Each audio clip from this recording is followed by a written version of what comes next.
But football without fans is not. You play a football match without fans, it can be the greatest game in the world. If there are no people there to watch, it becomes nothing. And to Johnson. And a goal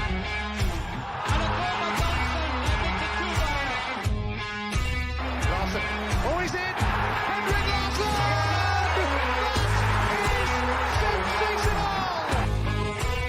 Nakamura! He has done it! Isn't that just typical? The game is over. The Rebels have won. A star is born in Celtic! Champions. That's who we are.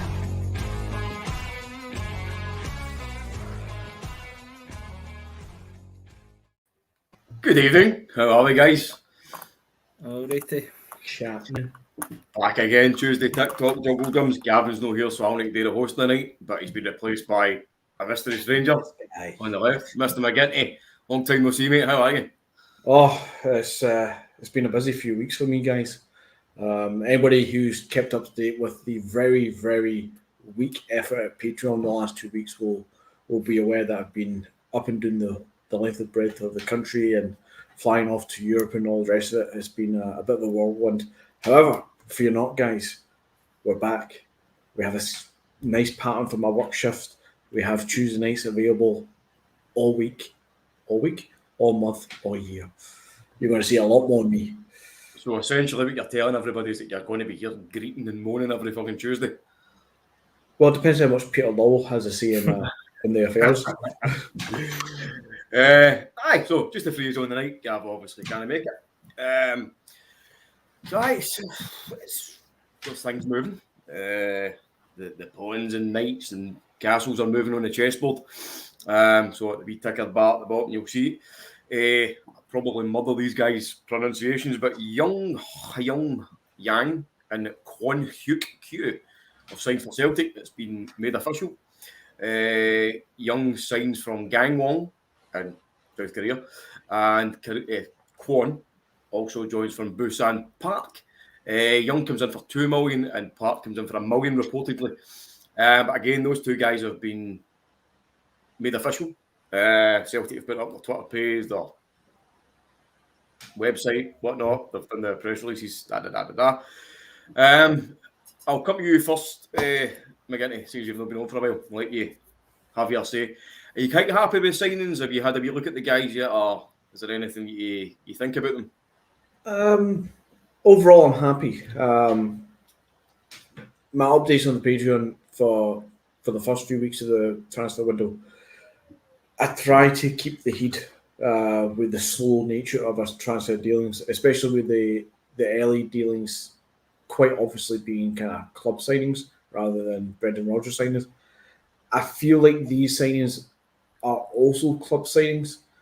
However, they do fit more in line with what Rodgers would want and require. I've seen videos of Kwon, I believe it's Kwon, the defensive midfielder from Busan Park. He looks like the kind of player that Rodgers would enjoy having in these 3-man midfield, especially when it comes to European games. Whether or not he can step up from the South Korean second division to Scottish football is yet to be seen, but I think he'd probably be able to manage that. But can he step it up to European level football? That's going to be a big question. He's only 22, I believe, so still a few years to develop before you see him at his peak. And definitely happy to have him here because he's highly sought after in Korea by the sounds of it, and I do somewhat trust the recruitment process that we have just now under Mark Lowell, as much as it pains me to say that sometimes. It does sound and look like we actually know what the fuck we're doing these days.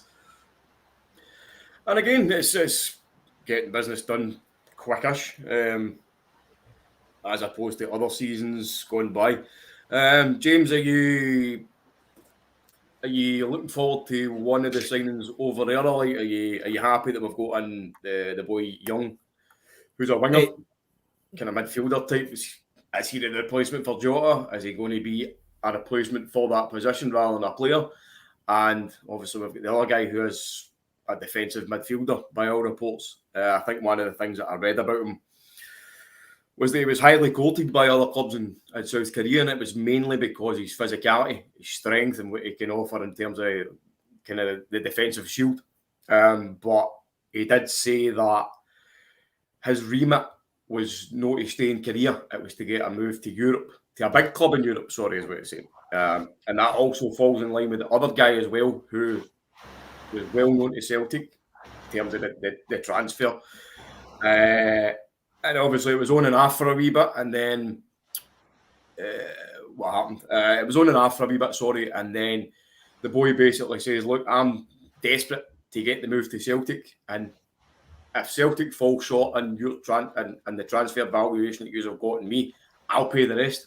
I'm that desperate to go. Do you know what I mean? Are you happy with that attitude? Would you be happy with that if you were a supporter of that club, if it was the other way around? You know what I mean? Nah, as you say, obviously, it looks good kind of for our side, but if the shoes never fit, who's to say the same thing isn't going to happen if there's a good couple of years here and a team for England or fucking Saudi Arabia, the way it's going coming in for him. So I'll take that with a pinch of salt, kind of 6 of one, hoping a dozen of the other. In terms of the two of them, I haven't seen anything at all for the winger. I've not watched any videos of him. I have seen a few videos of the centre mid. And for what I've seen, he looks apart. Again, take that with a pinch of salt. YouTube videos could make me look good. But he looks kind of like what we need. Maybe what we thought Abelgard was going to be in terms of somebody that will come in, stick their foot in, win the ball back. Similar to what I've seen for this Polish guy. I'm sure we'll come on to talk about. Don't know what the hold up is there, but I'm not been announced yet. But he's another one that I'm kind of quite excited about. He looks as if he'll put his body in the line, which maybe barring Johnson, possibly McGregor, but we don't have anything in the team. So the merrier that, the merrier for me. Johnson, I take it you're talking about Mikey Johnson. Aye. So, well, obviously, it's well known that he's going to be out for 3 months. Rodgers said that one of the press conference a couple of weeks ago, or a week ago, sorry. So we're definitely light in that position. Unless you want to add kind of Maeda into that role and Haksabanovic, then we're not really light because we've got 3 players there and we've got at least one player who has been a regular. But I would still say that position is something I would like to see as kind of bring in that marquee signing, you know. Aye, that's it. Just in general on the wingers, I think every day it's there now. We've got numbers for kind of both sides and players that can play both sides, but I still don't think you've got maybe apart from Abada, I don't think you've got a kind of nailed down starting 1 or starting 2. Do you know what I mean? So I'd still, as you say, like is to see us get that marquee player. I've got a question for you two. You have probably seen more of the friendlies than I have. Where's Maeda playing? Is he playing left wing? Is he playing through the centre, mate? He's basically the central attacker. Okay, which is something I've always said last season as well, that his best times coming through the middle. That's where he gets his goals and he's most dangerous.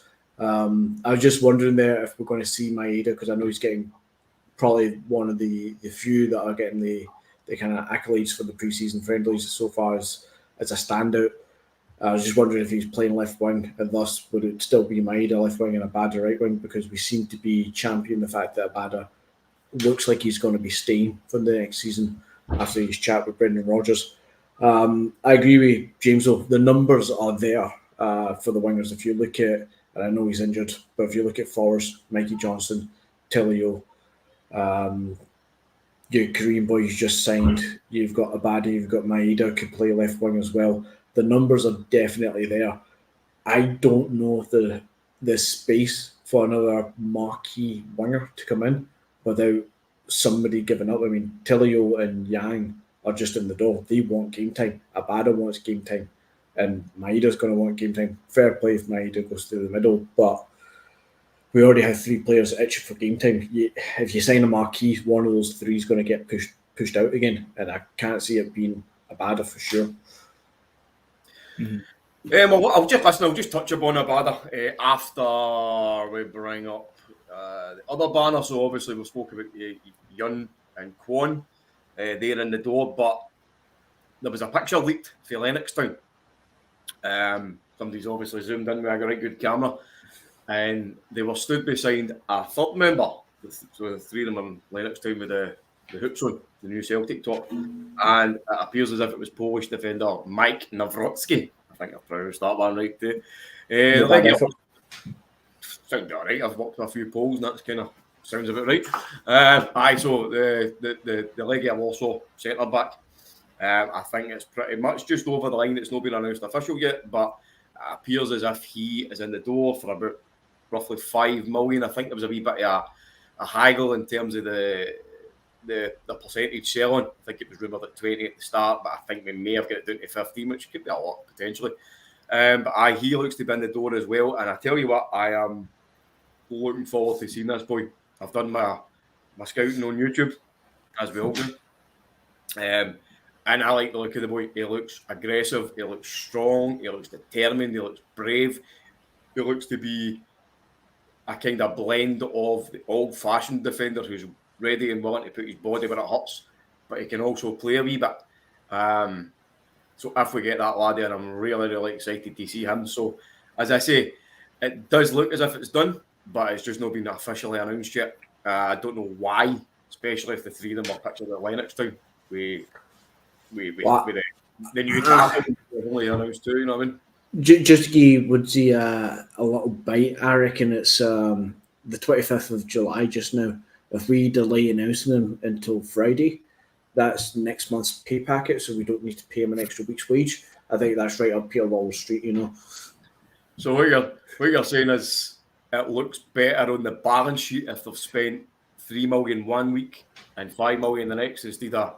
Aye, we could push it into next month's kind of budget. So yeah, it looks a lot better, a lot healthier. So basically, what you're saying is Peter Lawwell's still a penny pinching bastard. He is, and he's got full control over the club. We should be. Peter Lawwell's getting the blame again. Saga bold. Have you guys seen anything? The boy Navritsky. Similar to yourself, I've just watched the YouTube videos, and he seems, like you're saying, he'll put his body in the line, dive in front of anything, which obviously in a centre-half's ideal. Be an interesting one to see if he will take Starfelt's jersey kind of for the start of the season, or if we'll maybe start with Starfelt, because I don't see spending kind of 5 million is what's kind of been quoted. I don't see spending that on a kind of backup. No, and that's kind of, without knowing too much about him either, is what kind of excites me. And I know we shouldn't look at the transfer fee as a be-all and end-all of how good a player can be. But when you're a club like Celtic and you see us spending £4 or £5 million on a single player, it is reason to get excited, because it's kind of is a signal that he's going to be a match day regular, if not a first-team starter. The news came out, I think 2 days ago now, or was it just yesterday, that apparently Karl Starfelt's been linked with, I think it's Spartak Moscow again, back to Russia anyway. And I don't see, without going on too much of a tangent, Paddy, I don't see that one being a real rumour just now. I don't see the reason for it. He came from Russia. He's surely not going to take a sideways step back there when they don't play European football anymore. It seems like a weak media link to me that we're about to sign a new defender, so one of them must be out, when ideally what we need is all three of them to be here and a fourth person to step up, be that Kobayashi or Welsh, or get them both to fucking get somebody else in, because we need a fourth who is the project, but we need three who are clear and ready starters, which hopefully this Polish boy is one of them. That is interesting, the Starfelt rumour. Again, I can understand where you're coming from in terms of, we're just about to go into the Champions League. Is he going to go and get that kind of same level of football with a Russian team? No. So there's nothing really been kind of escalated in that in terms of the rumour. And I think I heard today on TalkSport that Spartak were signing one of the Spurs defenders. I can't mind who it is. Oh, there's Woodsy. This guy must have me on fucking telepathy or something. Spartak an offer for Spurs, Davidson, Sanchez. That's what it was. So I think Spurs are going to lose about 28 million quid or something by selling this guy to Spartak. So maybe that will kind of squash the. Yeah, surely you don't sign. You don't sign an EPL player and then also come in for Karl Starfelt. No offense to Starfelt, but surely a team's not going out and buying two starting defenders like that. That's big money for a club who doesn't have Champions League football. I think the most important thing as well is we spoke about this umpteen times. We spoke about it last season, the season before it, that we need to be a club who improves all the time, and it's not just a case of the first choice partnership was Starfelt and Carter Vickers, or Vickers and Starfelt, whatever way you want to put it. But that's your first two choice centre backs, right? So for us to elevate as a club, it's not just a case of move Starfelt on and bring in another defender. It's keep Starfelt, keep him, bring in another defender, and make the squad better. And at the very least, is that you've got people challenging. Somebody's coming in to challenge for Starfelt's place. I think it's fairly safe to say that Vickers is going to be your number one. But listen, we need somebody in here to test these guys. We need somebody in there to make sure that they're up in their levels, to make sure that they keep their jerseys. And we need somebody in there for cover. Because if Vickers is injured, away in international duty, Starfelt injured, whatever, sent off, you're going to be left with Kobayashi. At the moment, Kobayashi, Lawal, who's been playing, and I quite like the look by the way, and who do you call him? Awata, deputising at centre back. So it's no great options, but we do need to beef the squad up, but we need to beef up quality rather than numbers. It's touching on, I can't remember who said it in the comments, but it's touching on what somebody said in the comments when we were talking about the wingers. If you want to improve the squad, you have to add better quality to it. You can't just, there's a balance of quantity and quality and all the rest of it. And I completely agree with the winger situation. I just feel like we've brought in two wingers already, and we've got one confirming that he's going to be here for the next season, at least in Abada and Maeda looking good. That's four wingers. I just don't see where bringing in another one on top of it justifies when we've got so many who are fighting for those positions. And it sounds like I maybe contradict myself, but it's the same with the defensive partnership, but I completely agree with you, Paddy. 2 is not enough.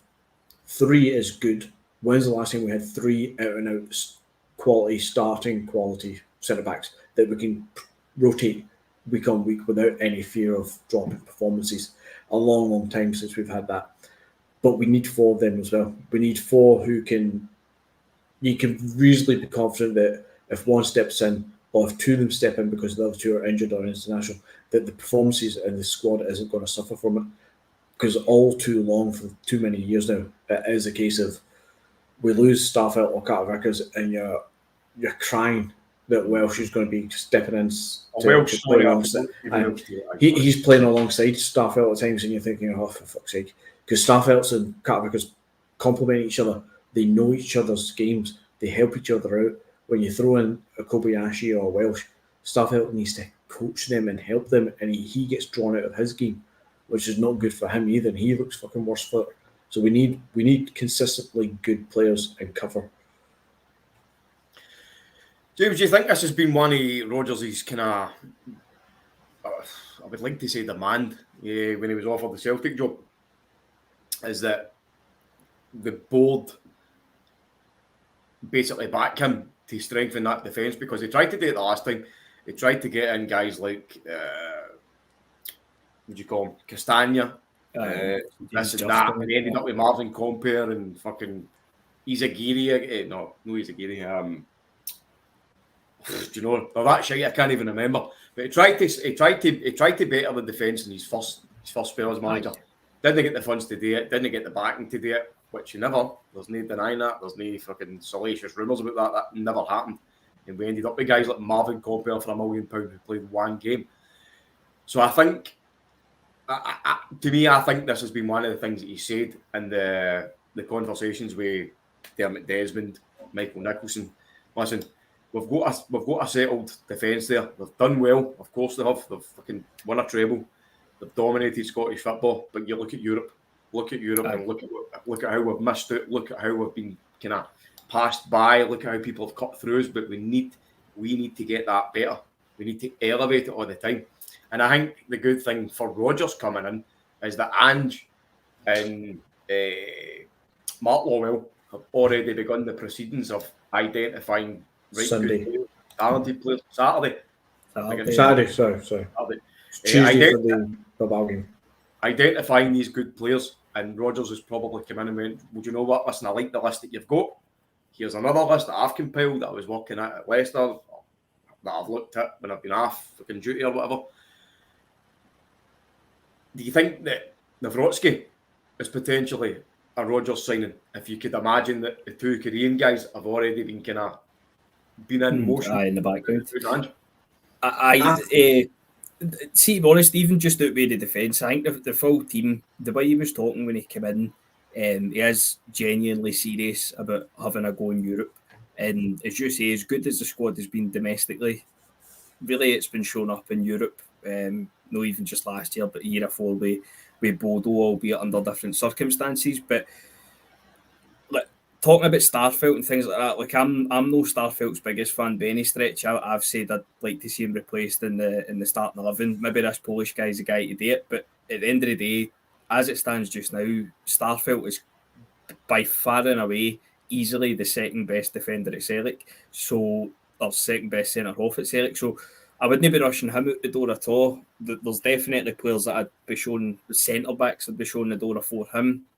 But in terms of the signings, like your Tilio and then the two Koreans, 100% have obviously been bubbling away in the background. We've been keeping an eye on them. Rodgers, I said it at the time when he was appointed, his biggest kind of falling, not even just at Celtic, but his full career, has been transfers. So you hope that, I mean, obviously he's going to have the good few in there as well, but the last time he was here, we were kind of run like a bowling club, weren't we? I know it's something we've always kind of said, but it seems now that we've got our act together in the background, obviously with Mark Gobble being in there as well, and I mean the obvious connections with the City group and things like that. We've obviously got good contacts, so if it's a case that we've got a list, and as you say, Rodgers has got a list, hopefully it's a combination of the two. There'll be some on Rodgers' list we'll maybe look at and say, nah, he doesn't really fit, or we don't see a future or whatever, but definitely, Rodgers at the end of the day will have the final say, I'd imagine, on every single signing coming in, regardless if it's been kind of bubbling away in the background previously before him. But he'll have a final say. But I still, I don't know if I'm just putting a fucking Debbie Downer on it, but I'm still a wee bit underwhelmed so far with this Windy. I still feel as if we've maybe got another 2 or 3 that are going to come in and going to walk right into the team, and that'll be our kind of marquee players, so to speak. But as it stands now, the one I'm most excited about typically is the one that's not announced yet, would be the Polish guy. But I still think there's one anyway glaring in a weak spot in the team, which has been shown up with the last friendlies. Who may that be? I know it's left back. No, Joe Hart. I said it a couple of weeks ago, man. He's got to be replaced. It'd be negligence if we didn't replace him for me at this point. So I reckon I completely agree with you that regarding the transfers, to try and sum up my feelings quickly before I move on to the kind of the future points. It does feel like until this Polish guy, it has all been club signings, for lack of a better term. I fully agree and believe that Rodgers has been signing off on them and agreeing to them. I fully believe he has full trust in the recruitment team because he's seen it, how it's operated previously, and it was a disaster. We all know it was. And he sees how it's operated now, and he's happy to come in and go with it. If you look through any of the archives and the threads on the message boards and the social medias, almost all of the players up until the Polish guy that we've actually signed has been linked with Celtic 6 months ago to some degree, or the names have been mentioned a few months back when Ange was still in the show. Obviously, the market that we're shopping in, generally in Asia and Australian stuff, is definitely big flags of Ange Postecoglou's influence and the City Group influence. I'm fine with that. Absolutely fine with that. I'm glad that we're still dipping into it.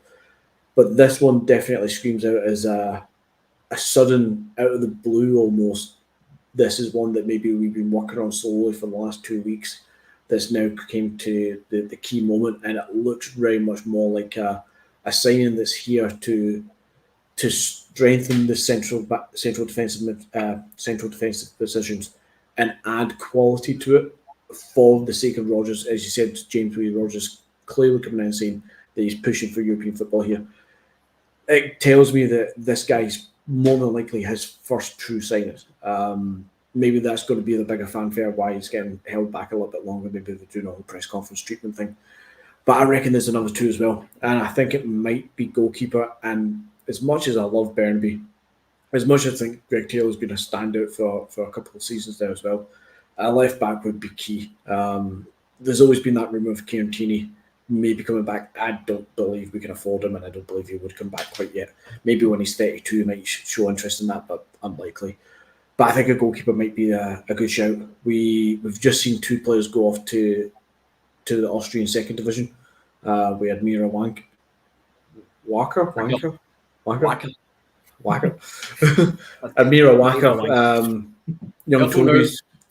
Young Toby's off there as well on a season-long loan, which we've all been screaming out for these kind of loan deals to European clubs. It doesn't change much in the first team goalkeeper ranks because you still have Seacrest and Bain, but I don't see either of those two truly being any challenge for Joe Hart or any sort of real long-term future for the club. Joe Hart is a great goalkeeper. He's not ready for leaving Celtic yet. He's definitely still the number one at the club, and I'm happy to see him stay number one, but I want to see another goalkeeper come in. And we've been talking about Livakovic, the Croatian goalkeeper, the last couple of weeks, who looks like he's more than likely off to Fenerbahce, to be fair. But that's the calibre of the player. That's the name, the quality of the player, the price range, that kind of 8 million euros, 10 million euros in that bracket. I reckon we need to go out and sign a goalkeeper with that kind of stature, that level of, pedigree and calibre. And I think we might go find a goalkeeper. I think Hart's probably been talked about with this subject in mind. I don't imagine Brendan Rodgers is going to be sneaky behind his back with this one. I reckon Hart probably understands and would be fine with it, but I think goalkeeper and a left back might be the big two that you see somebody else come in for that kind of 5, 6, 7, 8 million pound mark. Well, there's an interesting comment there for Rebel 86, and by the way, Rebel 86, one of the many new faces that I've got on. So thanks to everybody again for tuning in, watching us, all the old regulars. Lovely to have you. If you haven't done it, jump on, give us a like, give us a subscription. We've got a Patreon page as well there. Tickers at the bottom. You're welcome to jump onto that as well. Hundreds of comments, as I'm sure you can imagine. It's quite hard to get them all up, but we'll try my best. But Rebel 86 says that Nawrocki played against Rodgers at Leicester. So if that's true, but I personally don't know, so I'll take you your word. If that is true, then that's interesting. Because it seems as though the name's coming to neighbour. You can assume that the South Korean laddies have been scouted previously, but Nawrocki's name is basically just came out the blue. So that could be something again that we've spoken about that Rodgers is kind of set up.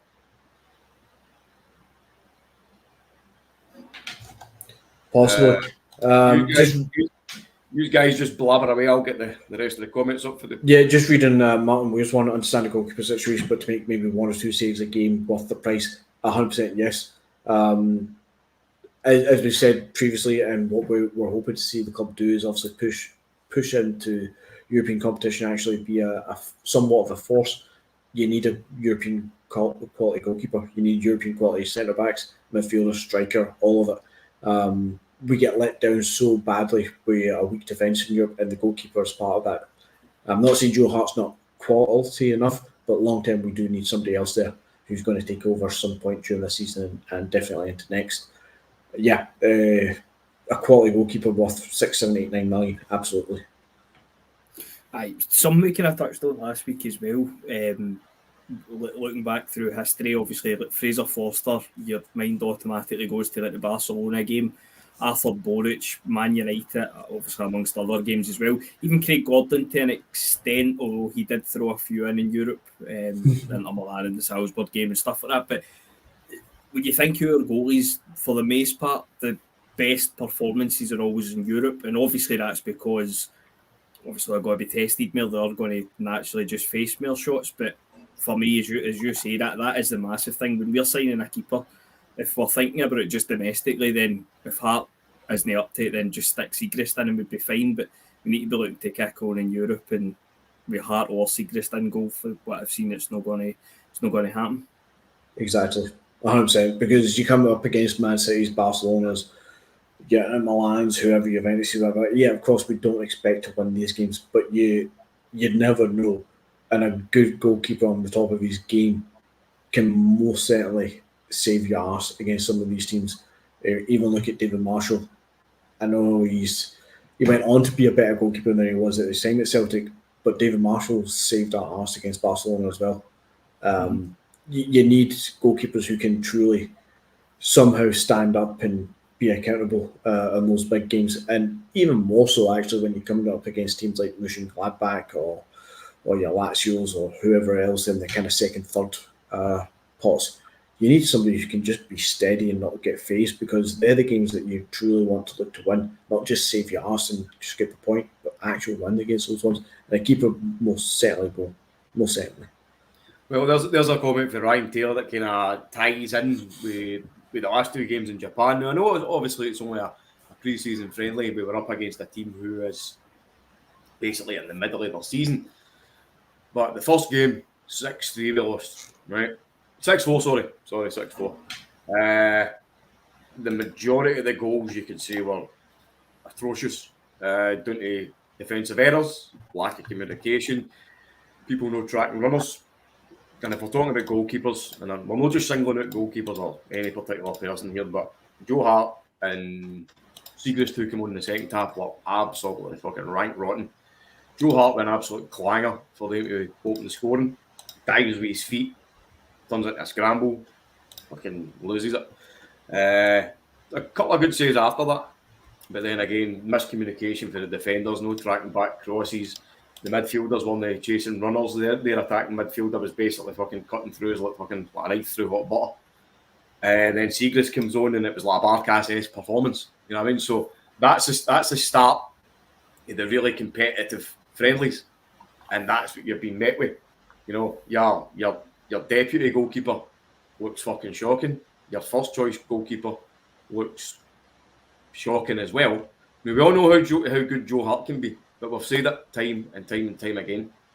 Joe Hart is upgradable, right? And that's not to say that we want Joe Hart away at the club. It's not to say that he's not been a good servant, a good player, a good leader, and he's still not got anything. We're not saying that he's not got anything left in the locker. But I think if you look at the Champions League, Frank Brennan will probably tell you this. He's the man of all positivity. You play Joe Hart in the Champions League, and you're probably going to concede goals. Let's be honest. Aye. Even towards the end of last season, I thought he kind of, I don't want to say he was throwing them in, but I never thought he was good enough. But towards the end of the season, it was kind of every single game we were conceding, we were going like that. Maybe you should. Sorry, you're right. Like a hot knife through butter. Sorry, no a knife through hot butter. Mate, see when you're trying to fucking control all these buttons and look at comments, your mind goes blank sometimes. So yes, I did say like a hot knife, like a knife through hot butter. But no, I definitely get Hart replaced, and then I think we'll need a new winger just purely with Jota leaving. We need to get somebody to replace him, and then you're probably looking at it's been mentioned, a left back to challenge Taylor. Maybe being selfish, I'd like another striker, but if he sees Maida as a striker, then maybe we don't need that. But what I took away for the pre-season games was Kyogo. I don't think he once played Kyogo as an out-and-out striker. He played behind O. Was it both times he came on with O? Mm-hmm. And he kind of played just in behind them. I'm not sure I'm a massive fan of that. Obviously, friendlies don't really matter, but he didn't really get in the game much. But for me, Kyogo playing in the shoulder, just running in behind, we've seen it 100 times last season, the amount of kind of cut-back tap-ins he scores. If you're going to play him further back, you're just totally nullifying for me. It's his biggest strength. I think in terms of that, mate, I think it's been well quoted that Kyogo's struggling with that shoulder injury that he had for last season. I think it's flared up again at some point. Aye. And it could be that Rodgers is just playing Maeda there the now because he wants to use his pace to let him run about and, do all the running up front. He doesn't need to really kind of put Kyogo into that danger zone of, risking further aggravating that injury. And there could also be the factor that he's playing Maeda there in case Kyogo is maybe going to go for a wee bit of surgery or something, or spend a wee bit of time out. So it could be a wee bit in both. But no, I totally agree with you. When Kyogo came in, it was supposed to be a winger or an inside forward, whatever you want to call it. We then had to deploy him as a forward striker. It worked out tremendously. He stayed there. We've tried him on the wing again. It didn't work. Tried him on the right wing. Tried him on the left wing. 1 or 2 games. Didn't work. He's a number one striker. But we still need the likes of... We still need backup to that. Do you know what I mean? And I don't think for me, the now is good enough to be the guy that pushes Kyogo on. I get his own qualities, his own talents, whatnot. But I think he's still that kind of young, raw Maeda now if you look at his performances. But Maeda's a Japanese international. He's played in the club for 2 years now. He's won trophies. So he's an experienced member in that squad. Do you know what I mean? And he's got the capability to play in that position. So, I wouldn't read too much into the new, but I definitely don't think that Kyogo will be kind of getting dropped deeper so that Maeda can play forward. No, I didn't see that either. If you listen to what Rodgers has said a few times now, he's watched every Celtic game for the last season or two easily. He's always watched for results properly. He is a Celtic fan. Now, without getting too bogged down with his egotistical history of himself, yes, I believe he probably overinflates how often he probably came across to Celtic Park, but he's definitely a Celtic fan and he definitely watches the games all last season. He knows what Maeda can do at the left wing, and it's not a lot. I believe he also knows that Maeda gets played through the middle for Japan and is preferred by the Japan national team, and he'll know and be very well aware that he was the top goal scorer in Japan that second half of the season before he signed for us.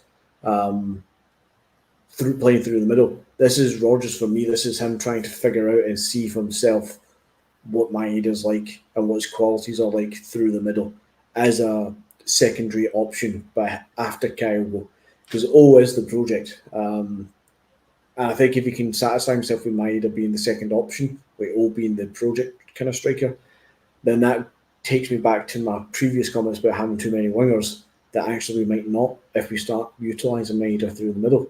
Another thing you need to remember about the kind of wide men as well is the good old Brendan Rodgers loves to develop a player, and I think it's not so much developing Maeda, but he could end up develop Abada as being a kind of third or fourth choice striker properly by utilising him in those positions, and that might then free up with a hypothetical maybe we do go out and get a marquee left wing, right wing kind of player. Perhaps I'm on a mad tangent now, but just back to Maeda.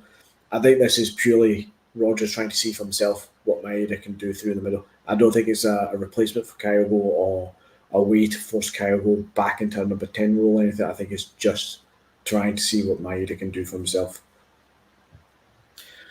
Well, what I'll say about Maeda is that there's a player I'm going to mention here. Again, you're going to love this because he's a guy that I've criticised. Abada, I think.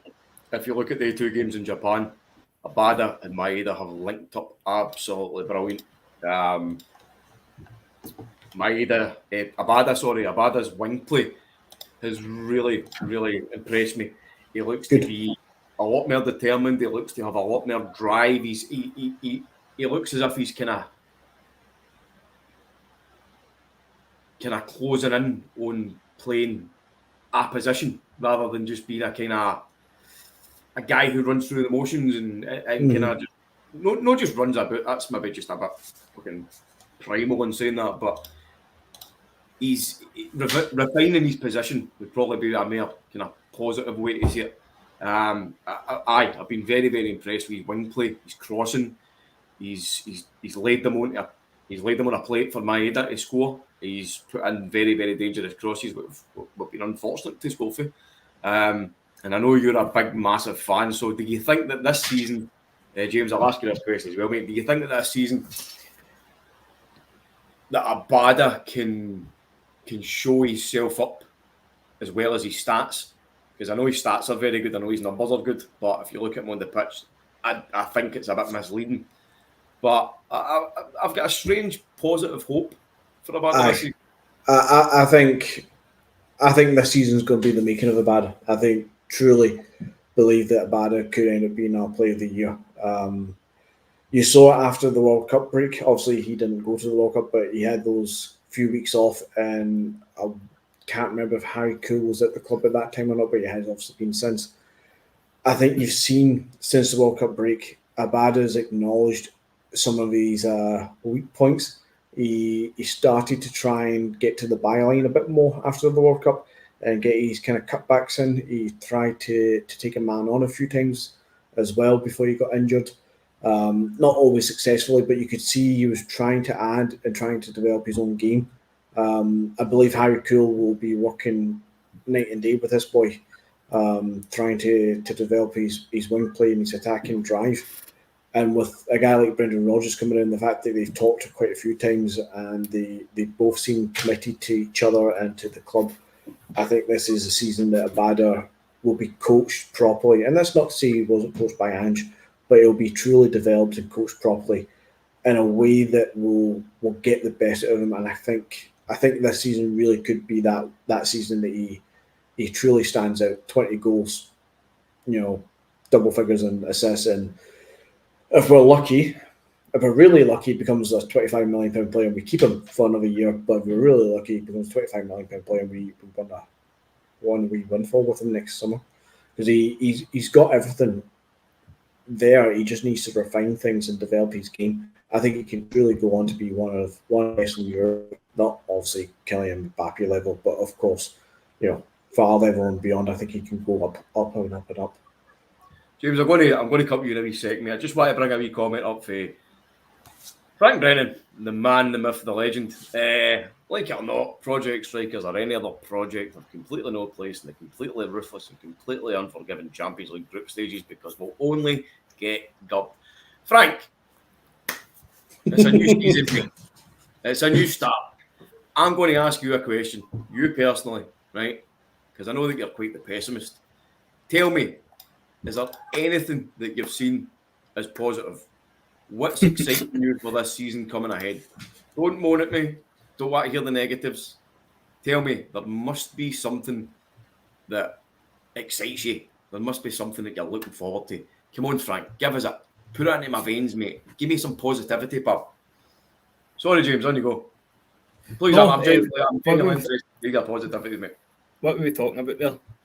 How awesome Abada is. Aye.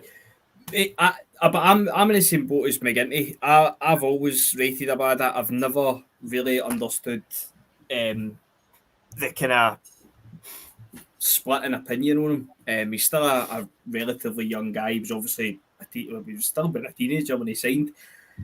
I don't think he's ever let us down massively. I think his goals and his assists to the games he's played for somebody that age with that experience is brilliant. There's people, Paddy, saying that they'd probably give Mikey Johnson another chance this season prior his injury, but then kind of writing off Abada, which take that I can't buy in. You said you give Mikey Johnson another chance. No, I said I could see Mikey Johnson getting another chance. I never said I personally would do it. Was that at the same time that you said Andreas Hinkle was a flop? Hey. I never said he was a flop. So, Paddy, have you seen anything positive this pre-season? Joe Hart's fish. We're getting cupped in the Champions League. No, but with Abada, for me, Abada's kind of main weakness, and I think it was kind of highlighted in the Champions League. There's a bit in the Real Madrid game that always kind of sticks in my mind. See if he's got at pace and he's taking a man on or he's cutting inside or whatever, getting a cross in. He's brilliant, running in at the back post. We've seen it 100 times. It's when the ball's kind of deep to eat his feet and he has to. By the way, I wasn't slagging you, Frank. I was genuinely wanting. I was genuinely looking to see what you were interested in this season. I wasn't being political. I'm choosing it, mate. Abada's weakness for me is when the ball's deep and he's got a man in front of him. I think his go-to is just try and kick it past him and kind of run onto it. But obviously at the highest level, it doesn't work. And that's what sticks in my mind for the Real Madrid game. He tried to do it a couple of times at the start of the game, just literally kick it past Carvajal or whoever it would have been, kick it 20 yards past him and then try and go and end it. And it didn't work. And obviously, I ended up getting half injured, but I don't know how much of that was kind of mental as well as physical. And obviously Mikey Johnson's out for 3 months, isn't he? So he's what a player he'll be when he comes back. What's this? Michael McDonald. I've been asked to represent Celtic on a Tottenham podcast. I don't think I should. I am not a fair reflection of our support. Do one of you want to do it, mate? Could you imagine one of us trying to do that? Mate, and being asked to pick up Ange in the English football game. Mate, fucking send me down, mate. Send me there. I'll be like, here you fucking money Arsenal. Watch it try and get a Saudi Arabia tap. Yes. Fucking get up, use English football. You reap what you sow. Right, just before we move on, I'm going to ask you a question. Other than Abada, who I've just spoke about, is there anybody else who's impressed you in the pre-season so far, or is there anybody else that you think is going to like show themselves this season? Do you think anybody's going to kick on? Do you think somebody's going to maybe take the place of Jota? You're looking forward to home, Tillio, guys like that. Maybe David Turnbull coming in and cementing a place potentially. What do you call him? Matt O'Reilly maybe stepping up, showing his true worth. I have a feeling Matt O'Reilly might be off. And I don't know why. I think we've got too many midfielders now. I just have a feeling that Matt O'Reilly's the one who could bring us a fair whack of money that I know we don't need, and it might irk some people, myself included, if we get top dollar for Matt O'Reilly and we don't actually spend anywhere near the rumour 30 million, let alone what we sell. I'll pass on the email. But I just feel Matt O'Reilly could be one for the off. I can't answer anything about the preseason friendlies because I've just not seen them. Really, I've seen half of a game the other day. So for me, I'm going to answer it just of people I'm expecting or people I would like to see more of and see them step up. And it's going to be Abada, and it's probably going to be Tillio. He seems to have a bit of a reputation about him that we don't seem to understand yet. And I don't know, maybe just he steps up a wee bit as well. Everybody, look! Maeda is impressed with the amount of goals he's got and how good he can be through the middle. Thank you, Frank. You've made my night. Nah, listen, I know you voice your opinion. You're here. You're more than welcome to do it. We're not obviously all going to agree, but you do make very valid points, mate. But I just think you need to just, come on, smile a wee bit more, mate. Just say some nice things. It's a new season. It's a new start. You know what a nice thing is, Paddy? A nice thing is our new Patreon that we started a month ago, and we still don't really push it as much as we should. As you can see, guys, down the bottom, while Gavin's not here to take me off for rambling along too much, we do have Patreon free content. You're breaking up there. Oh, I'm getting on a roll. I'm breaking up. Am I back? You hear me? Am I good? Touching base. You're good. If we can just plug the Patreon just a little bit every week and try and get some traction on this, guys. It's free content just now. It's going to move on to a subscription in the very near future. Myself and Paddy are working on it behind the scenes, trying to iron out some technical issues with a feature that we want to lay on for you. We'll set up here in the very near future, maybe in the next week. We'll get on to it, just free content, daily updates, and kind of blogs for myself and we'll try and muscle the guys into it as well. Get on to become Stephen Hawkins. You know what? I don't think you can. I couldn't have said that better myself. That was... That's a shame. He was trying to be nice and genuine there. I'm sure McGinty won't mind me kind of rephrasing that there, but yes, there's a lovely link there to the bottom. There's a lovely link at the bottom there to the Patreon page for the Jungle Jumps podcast. Both myself and McGinty have been working hard on getting it set up. Yes, it's freezing. Sorry? Freezing. Oh, hard on. Also. Yeah. That's up there with the hot butter through a knife. Right, McGinty, you're back. Tell them quickly. I'm back. Right. So Patreon, free content just now. Daily updates from myself, weekly blog updates from Paddy, a couple every week as well. We'll try and muscle James and Gavin into the action at some point in the near future, hopefully. It's going to go into a tier subscription very, very soon. Once we establish the routine and the consistency, we'll move on to a tier subscription. So in the next couple of weeks, that will be happening. Going further down, secondary tier levels and stuff will be additional content above and beyond what we're already trying to do, which is going to be, featured podcasts, be it topics, themed, guest interviews, whatever it could be. We'll iron that out and flesh it out for you as and when that comes along. But for just now, it's free content, so do get onto the Patreon. It's a free app on Android and iOS. You can go directly to the website as well, as it's ticking along the bottom. Have a look, have a listen. If you want to donate just now, you can. A few of you already are. But whilst if you enjoy it, guys, and hopefully once it's a tier subscription for me, a couple of quid, you'll be able to enjoy daily content from the Jungle Gyms podcast. Yes, Alan. It's on Apple devices too, mate. And just to add on to that as well, obviously we do the thing on YouTube, right? But there's a lot of stuff that you can't do on YouTube. I won't go into the technical side yet.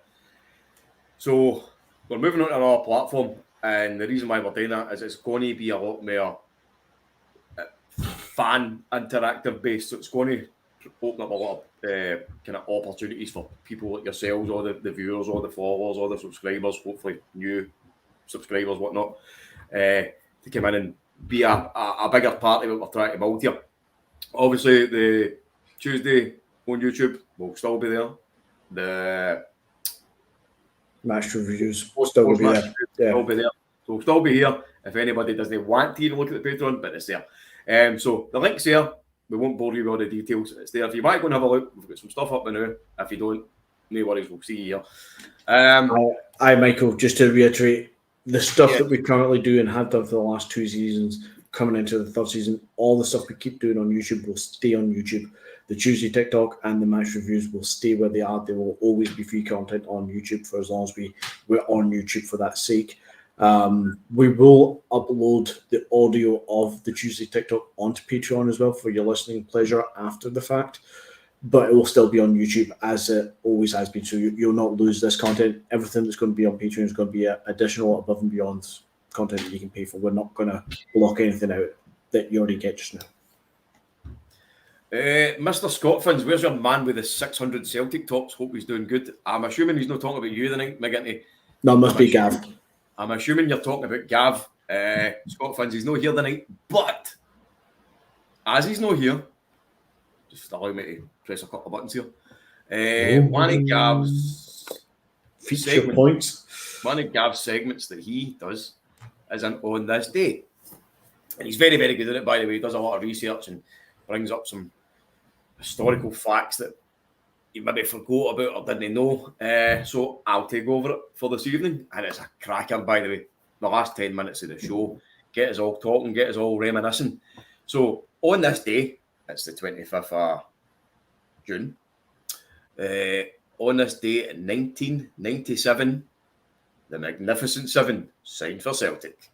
Legendary forward Henrik Larsson joined from Feyenoord for a paltry £650,000. 7 seasons of just pure magnificent. That's the only way I can describe it. The last world-class player to play for Celtic as a world-class player. Guys, I think we'll literally need to get everybody in the comment section commenting on this as well. Tell us all your best memories of Henrik Larsson, best goals, best moments, your any stories that you can tell us about Henrik. True stories, no made up now. Anything you want, bring them in, we'll get the comments up. But aye, James, come to the youngest boy first. Henrik Larsson signed, mate. Tell us. Born then? Oh, come on now. Yes, Frank, the king of kings, mate. The king of kings. Henrik Larsson, Feyenoord, £650,000. James. What more can you say, mate? I was obviously, as I'm sure it was for Roy's, absolute hero growing up. Get the chance to meet him, if I can say that. Wee picture just on my shoulder there. I mentioned the here 4 outside the Reebok. I think it would have been his first pre-season here. Obviously, hadn't done near anything that he would go into do with us, but a nice wee keepsake that I've got that'll hold with me. You just can't see, I know you can see everything behind me, but I've got a wee fucking shrine at this side, signed pictures and everything up on the wall here. But I mean, honestly, what more can you say that hasn't been said? Probably the best, undoubtedly, probably in all our lifetimes. Probably that'll remain the same in all lifetimes. Even above his ability, the commitment that he showed to us for 7 years. I know times in terms of Fitba was a wee bit different back then, but obviously he still had the offers to go elsewhere, and we've seen his quotes since. Seen his quotes since he left about how much the club means to him and obviously what he means to us. But absolutely different class and will never be replicated. So he is, what is he? He is third all-time goal scorer for Celtic, isn't he? I think so. 300, for me, 315 games for Celtic and 242 goals. It's mental. He won 4 league titles, 2 Scottish Cups and 2 League Cups. Unfortunately, there wasn't a European Trophy Cup. No, while he played for Celtic though, and this is something I'm going to go on my wee tangent and a wee love affair with Barcelona as well. We can also talk about the 6-2 game, the goal, the chip over the cross, the leg break. We can talk about the hat tricks that he scored. We can talk about the fact that he's a borderline midget, yet he's got a leap as good as Ronaldo had at times with his headers. We can talk about all the great stuff that he had at Celtic, and we all know it. We all lived it. I think all of us lived it anyway in this chat, to be fair.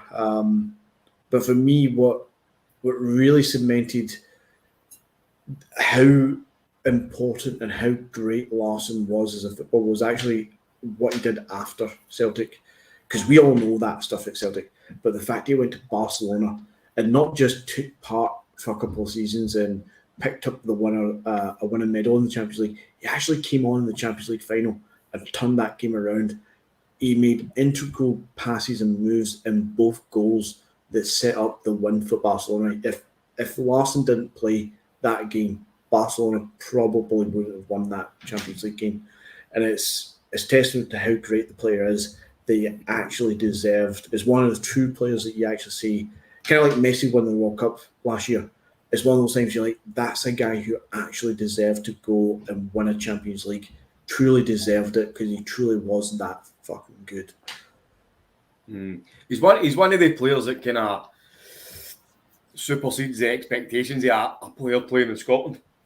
Even if it was a different kind of time with different types of players, obviously they're on Moberlang Road, were spending money that they never had. They were bringing in the kind of Dutch contingent, all these high-ranking players, high-valued players, high reputation players.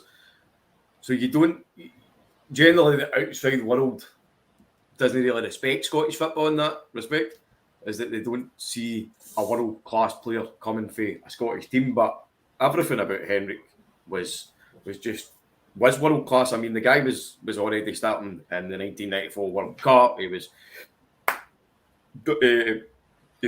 ripped up in Sweden. They got his move to Holland. It didn't really go well, which was fucking fantastic for us because it allowed Wim Jansen to have knowledge of him, and then of course use his Feyenoord contacts to actually get him in the door. But again, he's one of these players that's up there as the best. He's the best I've ever seen. The best I've ever seen. Obviously, I've never seen Junkie or any of the Lions in the flesh, but Larsson is the last world-class player that I saw. Maybe the only one. So I was still a bit too young to see Danny McGrain in his pomp. But when you look at that, you've obviously spoken Barcelona. He left Celtic, went to Barcelona. Thierry Henry always says that Henrik Larsson won the game for Barcelona when he came on. As you say, I think he set up with Eto'o and Belletti. And then there was a loan move to Man United, and I think he was about 36 or 37, maybe. Something like that. Was it Rooney? Was it Rooney at the time at Man United? And I think Ronaldinho at Barcelona had both came out when he signed for him, and even after the fact was like they were absolutely in awe of Larsson being there, like mesmerised that he was playing for their club, sort of thing. It's mental, the respect that this guy actually had.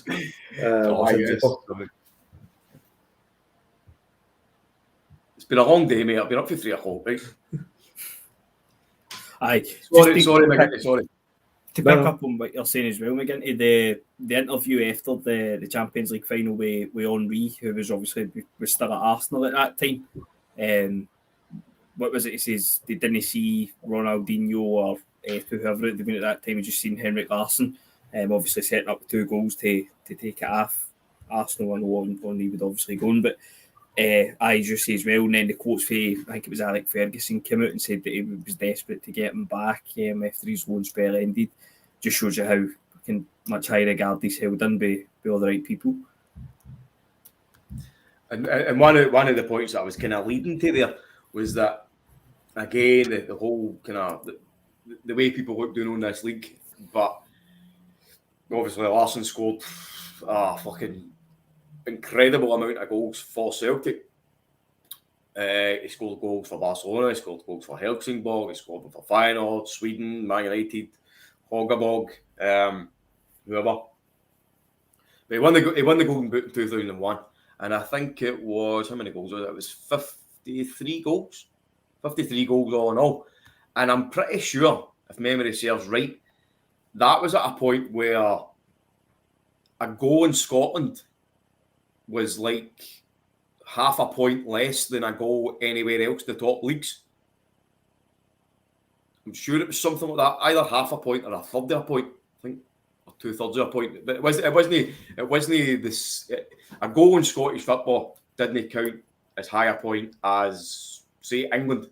So the fact that he actually went and won the Golden Boot on a kind of a restricted tally or a restricted kind of percentage against these numbers was even more incredible for me. And I always remember that. I always remember the fact that that's how good he was that season. And if you think about it, that season as well came after the leg break. The guy broke his leg, right, in Lyon, and he came back world class. There's no many players can do that. Any other time that you hear about it is somebody has that bad an injury, and that's them. They decline as a football player. Henrik Larsson fucking shot for the Stars. I reckon he was going to shoot for the Stars that season, regardless, Barry. It's top of my head thinking here, but he broke his leg. Was it October, September time? And he actually came back against Dundee United, I think it was. We had 2 or 3 games to go at the end of the season. And if I'm right in saying, it was Mark Viduka that was the main striker of that season when he was out. But I'm sure he was still like 2nd or 3rd top goal scorer. Definitely at the club, but I think he was one of like 3rd or 4th top goal scorer in the league that year. He was on fire before and after. I think he was primed to pop. You're 100% correct though with the coefficient kind of point tally thing for the Golden Boot.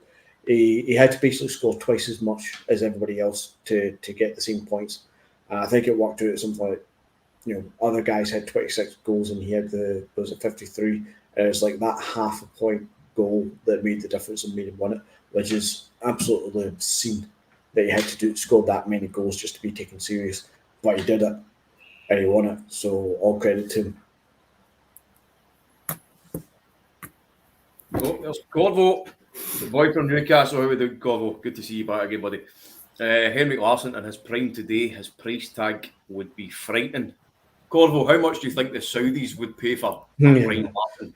If they're going to be paying 269 million or whatever it is for Mbappe, how much do you think they'd give for Henrik? I reckon it's, considering we're still in Scottish football, I reckon teams would be paying 30 plus million to us. But if he was playing for Barcelona and Man United tried to sign for Barcelona, you're talking 80 plus, 100 plus million for Henrik Larsson. Easy. Absolutely easy. I think who was his right? So I've got questions. Right, see if he's no. Right, this one right at the bat. What was his real first name? Was it Edwards or something like that? Oh, well done, young man. Edward Henrik Larsson. I thought it was his middle name. Larsson was his mother's maiden name. I think I've said that one before. His real name should have been De Souza, but his dad was for Cape Verde. I think he was kind of black.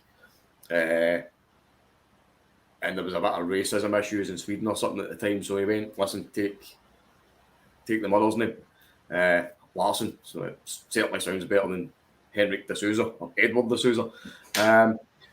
Who was his first goal against? Do you know?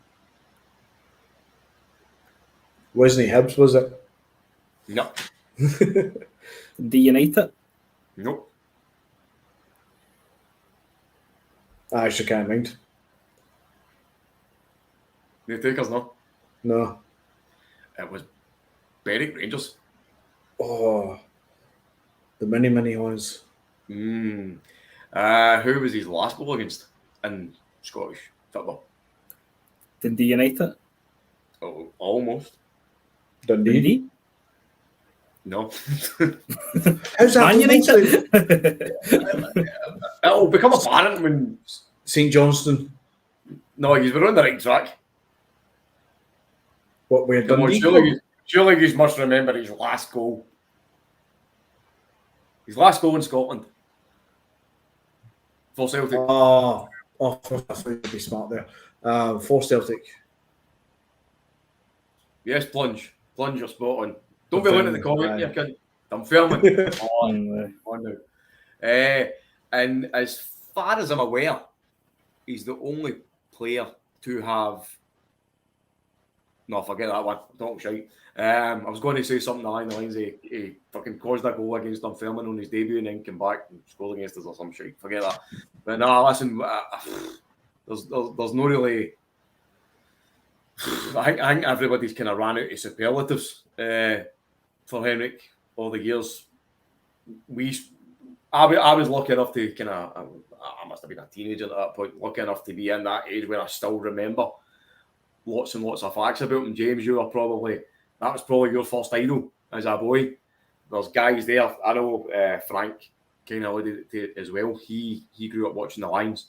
You know what I mean? And he still values Henrik up there. That's how good that guy was for this club. That's how good this guy was for Scottish football.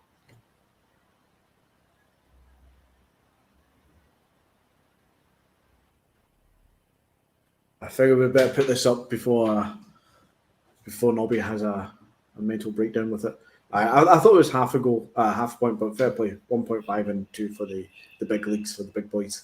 Still, you had to score more than pretty much. You know, there you are. It's half a point, fucking less in England. So there you are. You know what I mean? Hugh Jameson says he was voted by the fans as in the greatest team ever. Yep, we've obviously got the number 7 suite named after him. Did he not hold the record in Europe for a British club at Celtic with 35 goals at one point? I think there was something he held with the Europa League, or rather UEFA Cup, when it was around. Was he the top goal scorer for a few years in that competition? Is he no still?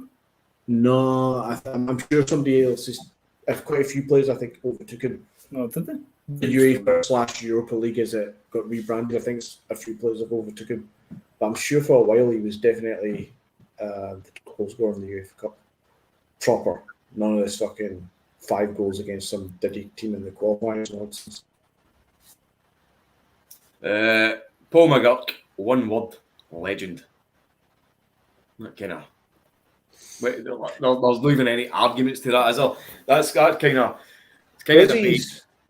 What's his boy playing these days? I have no idea, mate. No idea. Always surprising to end up at Celtic again. Who's that, sorry? Larson's boy. Is he not at Stockholm? Is he not AIK Stockholm? Is he there? He was at Spartak Moscow for a while, wasn't he? Mm-hmm. I think he left when it all kicked off there. I could be wrong with that, but something tells me he's at AIK Stockholm. Aye, he did, because there was obviously talk that we were going to sign him, but Listen, I think that's one of the moments where the poor guy's on a hiding to nothing already because of the name on the back of his jersey, and it's almost kind of in the same kind of argument like you don't want to see club legends coming back to be a manager because they can ruin a reputation. See Neil Lennon, for example. But no, it's just a fantastic player. Have you guys got any kind of fond memories or anything you can bring to the table? No, none at all. The one obviously is the chip, but see his 2 goals in Seville. I know obviously we didn't get the result that night, but his 2 goals in Seville are outstanding. The header, how he manages to get it in for that angle is frightening. Does that count just for the UEFA Cup though? My thinking was, I see somebody else mentioned it as well, the combination of Europa League and UEFA Cup as a one continued competition, or do we just take it as UEFA Cup finished, tied it off, that's it? Then yeah, it would be, because I'm sure there's people who have scored more across both competitions, if not in the Europa itself. No idea. Jordan Larsson is at Copenhagen. He went to AIK when everything kicked off in Russia, and then signed for Schalke, and has since went on to Copenhagen. How old is he now? He is 26. Is he? God, he's at that age now. My God, that makes you fucking feel old. I remember him running about the park as a fucking nipper. Fucking tiny. You mentioned the goals against Porto and that unfortunate fucking cup final. I think one of them was actually his 200th goal for Celtic. Brilliant. Two absolutely fucking stunning goals. And I always remember, I never actually seen the game. I won't go into fucking details. Still haven't seen it, but I've seen a couple of highlights and whatnot. But I always remember his face when he was walking by that cup. And see, for me, Henrik was probably one of the only players that I would ever wish for him to go and win a trophy with another team. And I watched that game in Barcelona that night, and I was fucking absolutely delighted more than anybody, because I actually really, really liked Barcelona at that time. But just to see Larsson lift that European trophy, man, was a great feeling as a Celtic supporter. Aye, definitely. Couldn't have went any end of date more deserved. What about Van Dijk? I know what the joke is. This I think I know what the point. But Van Dijk is an absolute phenomenal player, and he is one of the best. And at a time, he was the best defender in European football for sure. But as you were saying about Larsson, he's that one player you wanted him and willed him on to winning the big cup at some point in his career. And I'm so happy to see him do it for another club. Because of what kind of characters and the person he is. Van Dijk, quality player, not a legend, quality player, and deserves to win it. Very well. Henrik Larsson on this day joins for Feyenoord. What a fucking glorious day. Did anybody else sign on this day? What's up? Did anybody else sign on this day? Oh, yes. Aye. I nearly forgot. Mr. Shinsuke Nakamura. But we've not got time to go into the ins and outs about Nakamura. But we'll maybe save that for another day. This time next year. One of the many player segments that you're going to see on Patreon. But obviously, we play Wolves on Saturday in Dublin. That's on Viaplay. Hopefully, we put in a good performance for that. We see some players turning up and showing what they're worth. Maybe see a few surprises, whatnot. But hopefully, we put in a good performance and don't get absolutely scudded. And then on next Tuesday, obviously we'll be back. But Tuesday night is the James Forrest testimonial. Atletico Bilbao. Aye. Celtic Cup. Are you any going? I'm going. I've got my tickets to the state. You're going to show your appreciation to the modern legend that is James Forrest. Get my wee Hoffenhof scarf and everything. What? How did you pronounce that club's name? What? How do you pronounce that Spanish club's name? Atletico Bilbao. Fair enough. Is that all right? And, Is that all right? Is that okay with Spanish football expert? Just wondering, how do you see the capital of South Korea? The what? The capital of South Korea. How do you pronounce that? Capital of South Korea? Aye. I don't even fucking know the capital of South Korea. Aye, you left me a WhatsApp voice note the other day saying it numerous times. Completely wrong. What did they sell to the devil? So Brown Warrior gets that's how you see or close enough to that. But Mr. Paddy here was pronouncing all the vowels in all the right ways. Oh, the CIO and CO. Mental man. But yeah, at least that's not the worst. At least that's not the worst private conversation that you've leaked onto here in front of everybody. But aye, so a couple of signings in the bag. Hopefully another one on the way. Hopefully even more. Henrik joined on this day, became a legend, wrote his name into the books, became an idol for so many people. Still is for so many people. Wolves on Saturday and the James Forrest testimonial on Tuesday. So hope you all have a good weekend. Hope you enjoy the games, and we'll be back next Tuesday, and hopefully we've got some more transfer rumours, signings, anything. Hopefully it's exciting anyway. Anything. I'll take anything. Apart from the confirmation of the Polish guy, we already know he's signing, so I'll take anything new. Nowadays. We're signing Morelos. Know that. Right, on that note, McGinty, James, me, guys, in the comments, everybody, thanks very much. 100 odd watching still. Great night, everybody in the comment section. Thanks very much for your input. Frank, love you. Everybody else, you have a great night.